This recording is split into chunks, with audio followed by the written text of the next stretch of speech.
Vicki, and welcome to the Dear One channel. Thank you for coming by. Today I wanted to share with you the 7 pathways to self-actualization. This information was given to me through the Dear One channel, which is a non-physical energy that communes through me and teaches with a state of unbounded love and clarity and infinite intelligence that I am just so eager to share. So the way they taught it to me is on the 7 pathways to self-actualization. An easy way to remember it is through the acronym SPECIAL. So the first pathway is spiritual or self-development. So what you want to think about is, as an actualized being, what are the things that I need to do to remember the truth of me? So for me, spiritually, I meditate, I do yoga, I read books on spirituality, I listen to some of my favorite teachers, Abraham Hicks, Michael Beckwith, Eckhart Tolle, because I've learned that the more that I immerse myself into the truth of my knowing, the easier it is to be in that aligned state. So the next letter in the acronym is P, physical. And so what I want you to do is I want you to do an inventory about, when do I feel physically my best? When is my vessel a pure space where infinite love and intelligence can stream through me effortlessly? Athletes call it when I'm in the zone. So I want you to think about, what are the things that allow me to feel aligned? So begin to look at what you're consuming in your body. Okay? So we know that the more we can eat whole foods, the more we feel better. Now, some bodies can really tolerate more than that, and they're fine. But for me, what I've learned is I have to consume green juices daily. I have to stay away from gluten. Because I'm a Vatic type, I have to eat food that ground me here. I have to drink water, but not just any water, pure water, filtered water, high vibrational water. And then you have to begin to look at other things about your physical vessel. What keeps you in the best shape? So for me, exercise, doing yoga, other people walking, bicycling, whatever is right for you. And then look at your sleep. Okay? What is it for you? How many hours of sleep you need? What kind of sleep? What can you do to move into a sleep pattern where you can feel rested in the morning? So that's the P, that's the physical. I love how Dear One is always speaking in such endearing ways, and they want to remind each of you that you are special and that self-actualization is your birthright. So the next 2 letters, E and C, are connected. In a self-actualized state, you can imagine the emotions that you're feeling are the emotions of the divinity, right? Which are anywhere from peace to joy, appreciation, bliss, right? When you want to be in those states, you have to have a level of vibrational discipline. Even though it might be justified to go ahead and share and complain with a friend about an event that happened, think about the emotion that brings up in you.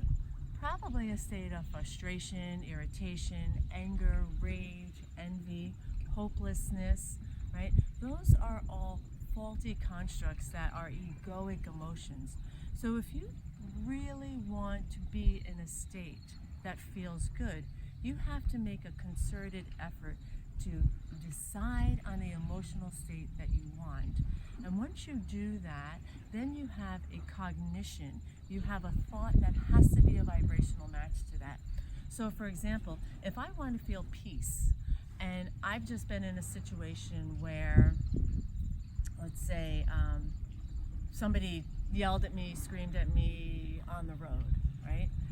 I would have to have a thought that supports that desired state of peace. So that would have to be something like, they're on their journey. This is an opportunity for me to practice peace. Okay? So I want you to think about, what is the desired emotion you want to have, and then what is the thought that goes along with that emotion? When you're doing that, what I want you to do is I want you to look at two things.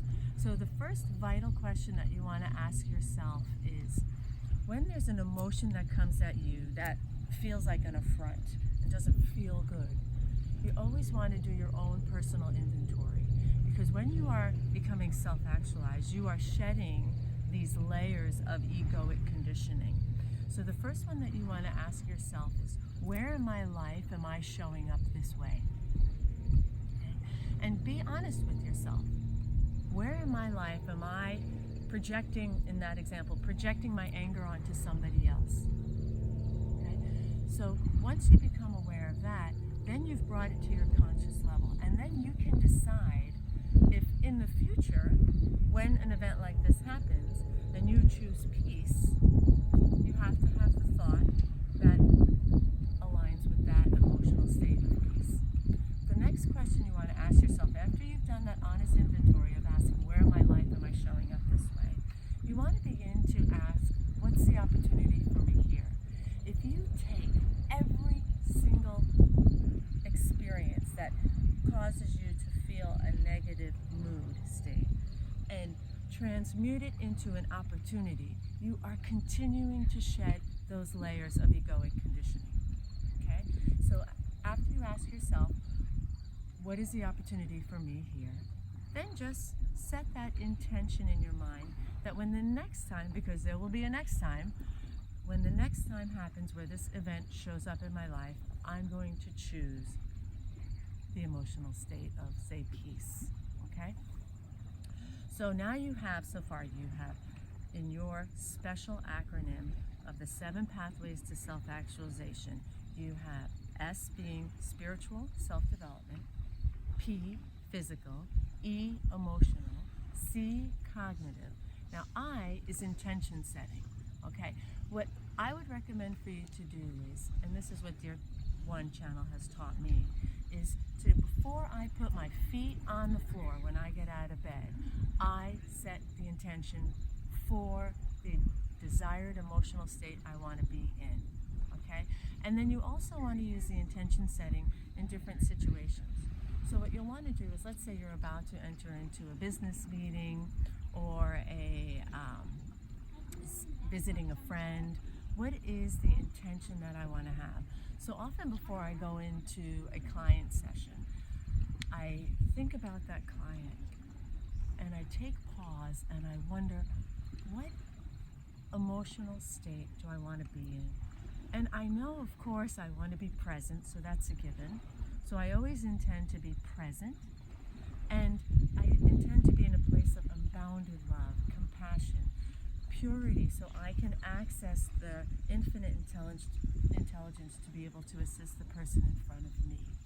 So you can do that with your intention setting. You want to do a general sweeping intention for the day, and then anytime you can remember when you're about to go into a situation, I want you to think about what intention, what is the emotional state that I want to be in that moment. Okay, so now we're on to A. That's appreciation.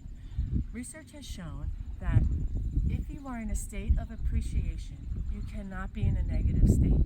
So no matter how long you've been living in that negative state, or what situation that you just came out of that brought you into that negative state, if you can figure out how you can be grateful for something, ideally the situation you're in, but if you can't get there, just look around you.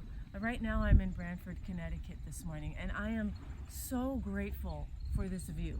I'm grateful for my Jeep that brought me here. I'm grateful for my partner that's willing to sit next to me as I do this lesson and set up the camera so perfect. So I want you to think about what you can be grateful for. And you've heard it before, right? The gratitude journals, you know this stuff. But just begin to remember that a pathway to self-actualization can be done as effortlessly through just a state of appreciation.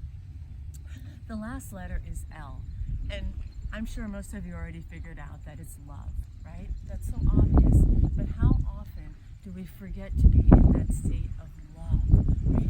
So I want to share with you something a little bit more about love that I think can really help you with this. So when you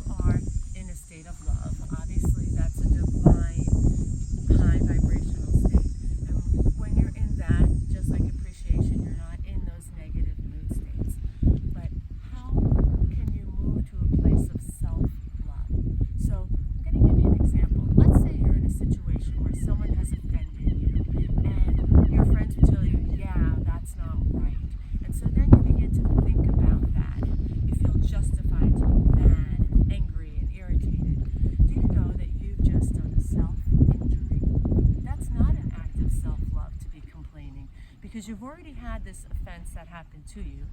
But just like we know in one of the other pathways of cognition, you've already seen that this is an opportunity for yourself, right? But if you go ahead and begin to focus on the offense that happened, complain to your friends about it, you have just been self-injurious to yourself. If your reaction brings you to a state of frustration and anger and rage, you are re-injuring yourself. So a true act of self-love would be able to think about what is the thought that I can have about this situation, and I deserve peace. So an act of self-love is to not go down that rabbit hole and spiral into that justified negative state, but instead to say, I choose, and pick the word, peace.